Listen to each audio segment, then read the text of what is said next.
বুকুৰ মাজত থকা আপোন মানুহজনক পাহৰি যোৱাটো জানো সহজ? হৃদয়ৰ ধপধপনিত উশাহৰ মাজত থকা আপোনজনক হেৰুৱাই পেলোৱাটো জানো সহজ? মৃত্যুলৈ কাষত থকাৰ প্ৰতিশ্ৰুতি দিয়া মানুহজনৰ ছবি মুচি পেলোৱাটো জানো সহজ? গুড বাই বুলি শেষত দিয়া মেছেজটো লিখিবলৈ জানো সহজ? আপোন হৈ যেতিয়া অচিনাকিৰ দৰে ভালে আছা নাই বুলি সোধাটো জানো সহজ?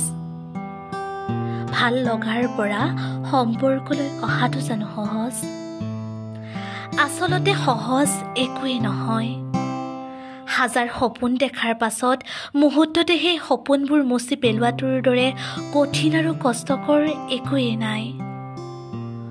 মুখত এটি মিষ্টিকিয়া হাঁহিৰে ভালে আছো বা তুমিও ভালে থকা বুলি কোৱাটোৰ দৰে কঠিন আৰু একোৱেই নাই।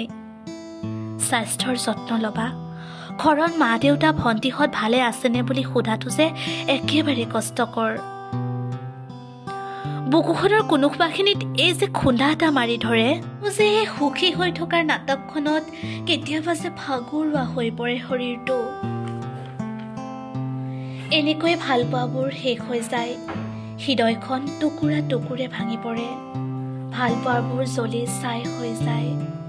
তথাপিও জীৱন চলি থাকে, গৈ থাকে সময়বোৰ, জীয়াই থাকে শৰীৰটো সুখী হৈ থকাৰ অভিনয়ত, হাঁহি থাকে মুখখন। কৰ্তব্য দায়িত্ববোৰ সকলোবোৰ পালন কৰি গৈ থাকে, তাৰ মাজতে বিশ্বাসঘাতকতা, প্ৰতাৰণা, মাথো, শূন্যতা।